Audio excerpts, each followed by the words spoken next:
नमस्कार मित्रों। अमेरिकी राष्ट्रपति का चुनाव जियोपॉलिटिक्स के लिए बेहद बेहद महत्वपूर्ण था और ये देवासुर संग्राम जैसा था। दुनिया में अच्छाई और बुराई की लड़ाई में एक बेहद निर्णायक मोड़ था ये, क्योंकि टुकड़े टुकड़े गैंग, लिबराडो गैंग और ये जो लेफ्ट विंग है, ये पूरी दुनिया में तोड़ फोड़ अराजकता फैलाने में लगी हुई है। और अमेरिका में अगर वो सफल हो जाते तो फिर बाकी तो उनके लिए चुटकियों का काम हो जाता। हालांकि भारत उनके इरादों में बहुत बड़ा रोड़ा बना हुआ है। यहाँ जो टुकड़े टुकड़े गैंग है, जिसको हम इंडिया अलायंस के रूप में जानते हैं, वो हर समाज विरोधी, देश विरोधी, मानवता विरोधी कार्यों में लगे रहते हैं। उदाहरण एक दे रहे हैं, बहुत महत्वपूर्ण वीडियो आगे होने वाला, लेकिन एक बहुत महत्वपूर्ण हम आपको हिंट दे रहे हैं कि ये लोग हैं क्या। हम अपने देश से ही इंडिया अलायंस जो टुकड़े टुकड़े गैंग है कैसे है, और ये राक्षसों दैत्यों के अनुयायी कैसे हैं।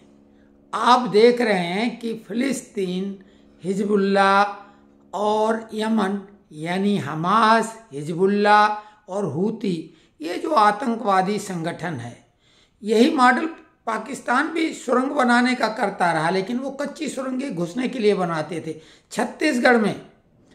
छत्तीसगढ़ में बघेल सरकार के समय वहाँ पे नक्सलाइट लोगों ने भी सुरंगें बना रखी थी। दुनिया भर से पैसा बटोर के कोई तरक्की, शिक्षा, चिकित्सा या कोई इंफ्रास्ट्रक्चर में नहीं खर्च करते हैं। ऐसी सुरंगें जमीन के अंदर बनाते हैं जिसमें गोला बारूद और आधुनिक से आधुनिक हथियार ये लोग खरीदते हैं और उसी में सारा अपना दिमाग और पैसा लगा देते हैं। अगर वही पैसा ये अपने लोगों की भलाई में लगाएं, जैसा कि मोदी जी ने पाकिस्तान को कहा था कि छोड़ो लड़ाई झगड़ा, लड़ाई करते हैं गुर्बत के साथ, बेरोजगारी के साथ, लेकिन पाकिस्तान बाज नहीं आया, तो मोदी ने तो चैलेंज करके कटोरा छाप उसे बना दिया और बोला भी। तो बता रहे हैं कि ये ट्रम्प जो इलेक्ट हुए हैं, ये देवासुर संग्राम जैसा था। एक तरफ राष्ट्रवादी था, बिल्कुल मोदी के नक्शे कदम पर वो चुनाव लड़े, और जिस तरीके से लिबराडो ने मोदी को घेरा था, उसी तरीके से ट्रम्प को भी घेरा था। सारे वही, दोनों तरफ से लगभग एक जैसी लड़ाई और एक जैसा ही परिणाम रहा। बहुत सारा जियोपॉलिटिक्स में सिनारियो चेंज होने वाला है। सबसे पहले तो बात करते हैं यूक्रेन की। जेलेंस्की जो कि एक जोकर, सभी को मालूम है, फिल्म में बाद में, जैसे भारत में नायक फिल्म थी, अनिल कपूर ने रोल किया, ये कॉमेडियन था और उस फिल्म में इसने एक नायक जैसी एक जबरदस्त भूमिका निर्वाह की। उसकी वजह से इतना लोकप्रिय हुआ कि वो राष्ट्रपति बन गया, और नाटो में शामिल होने के नाम पर ये सारी बात हुई। और इसके मेन विलेन मिलन करता धरता थे मिस्टर बाइडन। और ये बाइडन का इतिहास ये रहा कि जब बिन लादेन पर हमला ओबामा करने वाले थे, तब इनको अलग रखा गया। इन्होंने अपनी तरफ से, जबकि ये उपराष्ट्रपति थे, इन्होंने ओबामा को हमला न करने की सलाह दी थी। और बाद में जब ओबामा राष्ट्रपति बने भी थे, तो बिन लादेन ने एक मैसेज जारी किया था कि ओबामा को मार के बाइडन को राष्ट्रपति बनाओ। यानी ये आतंकवादियों से किस हद तक जुड़े हुए थे।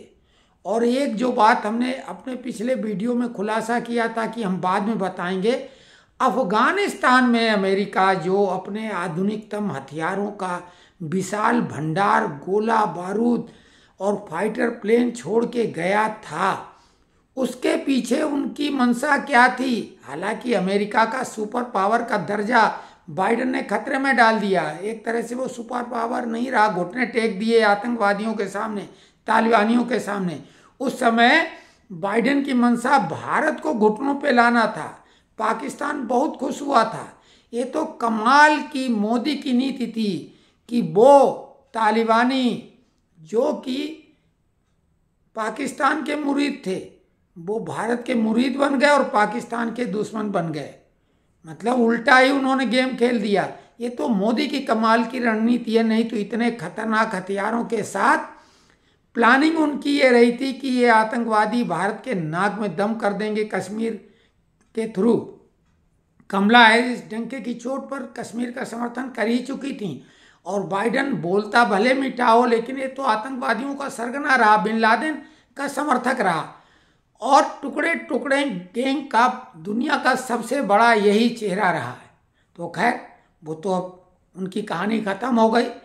चुनाव के टाइम में ही वो जिस तरीके से क्रिकेट का खिलाड़ी इंजर्ड हर्ट होके बाहर हो जाता है तो उसी तरीके से वो बीच मैदान में छोड़ गए। कमला आई और लिब्रांडो ने पूरी ताकत लगा दी। लेकिन हमने आपको कहा था कि एक्स फैक्टर जो है, एक्स के मालिक एलन मस्क वो लगे हैं और वो जॉर्ज सोरोस जैसे सैकड़ों आ जाएं कुछ नहीं कर पाएंगे उसके आगे, और वही हुआ। तो चुनाव में इस बार मस्क की इतनी अहम भूमिका थी कि ट्रंप ने भी भूरी भूरी प्रशंसा की एलन मस्क की। तो ये चुनाव एलन मस्क का था और संभावना ये व्यक्त की जा रही थी कि अगले राष्ट्रपति, क्योंकि अब ट्रंप तो नहीं बन सकते, एलन मस्क बनेंगे। मतलब दो दावेदार हैं जो उपराष्ट्रपति वर्तमान में, जिनकी भारतीय मूल की पत्नी है और साथ में एलन मस्क। तो जो डोनाल्ड ट्रंप ने कहा था कि is big fan of India and Hindus, तो वो बहुत बड़े प्रशंसक हिंदुओं के हैं। और बांग्लादेश में जब हिंदुओं के साथ अत्याचार हो रहे थे या अभी भी हो रहे हैं तो केवल और केवल एक अंतर्राष्ट्रीय बड़े कद का नेता एकमात्र ट्रंप ही थे जिन्होंने उसके लिए घोर निंदा की और कहा ये बहुत गलत हो रहा है। और ये जो मोहम्मद यूनुस हैं अब इनको समझ में आ गया है, तो मोहम्मद यूनुस के दिन लद गए। हालांकि अभी आपको ये बता दें कि जिस तरीके से पहले मंगलवार नवंबर का होता है उसमें राष्ट्रपति जो यूएसए के, अमेरिका के हैं, उनका चुनाव किया जाता है, वहीं 20 जनवरी को शपथ ग्रहण होता है। तो इनके पास पावर तो 20 जनवरी को आएगा।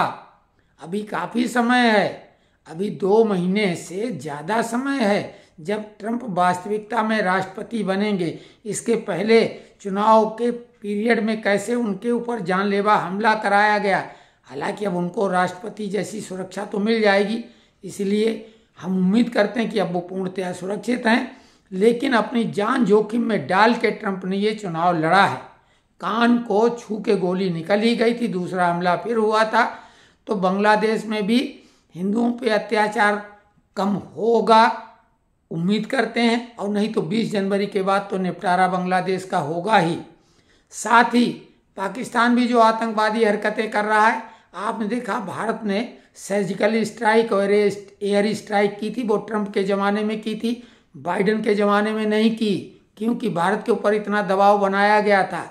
लेकिन 20 जनवरी के बाद वो भी भारत कर सकता है फिर से। पाकिस्तान की हालत पस्त, नवाज शरीफ भी। तो ये जो दो हमारे करीबी दुश्मन थे इनकी हालत पस्त हो चुकी है। बाकी छोटे मोटे जो करीबी उनकी भूल जाओ।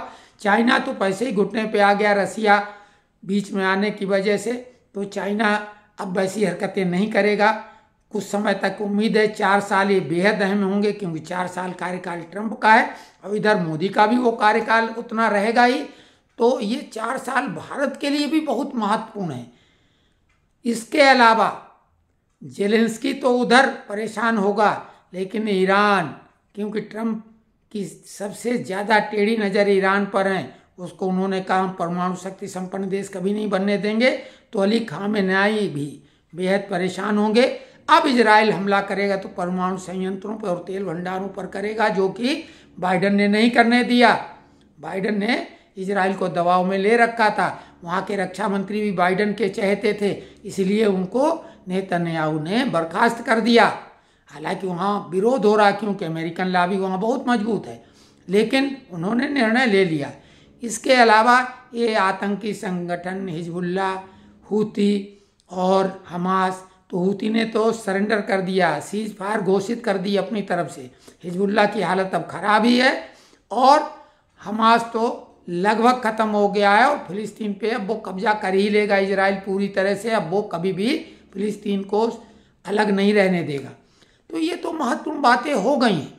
लेकिन भारत में जो लिब्रांडू गैंग है और उसमें जो मेन है कांग्रेस और उसमें राहुल और सोनिया, तो ये तो विधवा विलाप कर रहे होंगे कांग्रेसी लोग। उनके लोग तरह तरह की बातें, भद्दी बातें, घटिया बातें भी कर रहे हैं। तो वो लोग तो उम्मीद लगाए बैठे थे बाइडेन की, तो बाइडेन ने तो भारत को कमज़ोर करने की पूरी ताकत लगा दी। लेकिन इधर तो मोदी हैं, तो मोदी है तो मुमकिन है। बाइडेन की नहीं चली, वो दिखावे की दोस्ती थी।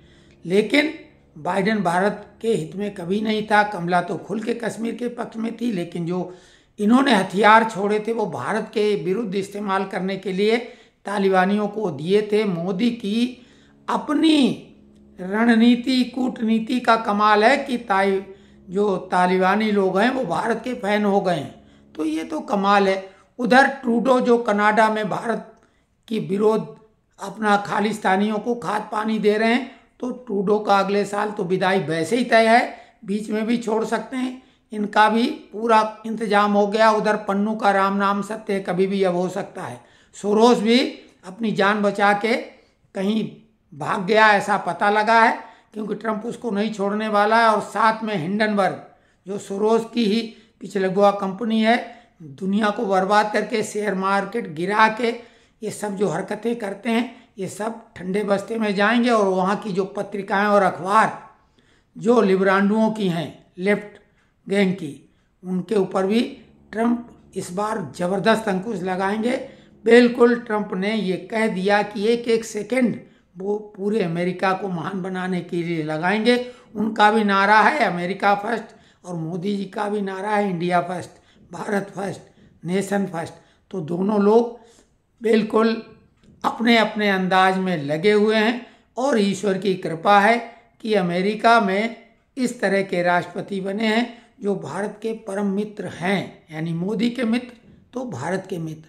बाकी तो जो भी है अब चलेगा ही, लेकिन 20 जनवरी तक का समय अभी ट्रंप के पास पावर जो हस्तांतरित होगा उसमें समय लगेगा।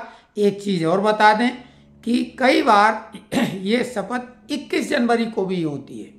मंगलवार तो निश्चित है मतदान का, नवंबर का पहला मंगलवार। लेकिन चुनाव में जो मतलब शपथ ग्रहण में 20 जनवरी निश्चित है, लेकिन उस दिन अगर रविवार हो तो फिर शपथ ग्रहण 21 जनवरी को होती है। तो ये जानकारी कैसी लगी कमेंट्स बॉक्स में लिखें और खुल के अपने विचार हमारे तक पहुंचाएं, ताकि हम अगला वीडियो उसी हिसाब से बनाएं। वैसे हम अगला वीडियो महाराष्ट्र और झारखंड पर बनाएंगे और उसमें जैसे कि हमारे तमाम वीडियो सबसे अधिक बड़े बड़े जो मीडिया हाउस हैं उनके मुकाबले में भी ज़्यादा खरे साबित हुए, सही साबित हुए। चाहे हमने ट्रंप के लिए 100%, बिल्कुल 100%, 99 भी नहीं, हमने कहा ट्रंप ही जीतेगा, जैसा हमने मोदी के लिए कहा था कि आएगा तो मोदी ही, इसी तरह से हमने ट्रंप के लिए कहा था। हरियाणा चुनाव में हमने कहा था पूर्ण बहुमत की सरकार बनेगी। कश्मीर के लिए हमने कहा था कि अब्दुल्ला भाजपा की शरण में आके सरकार बना सकते हैं, उन्होंने गलती की, तो वहाँ राष्ट्रपति कुछ ही समय बाद लगना तय हो चुका है, ये आप मान लीजिए।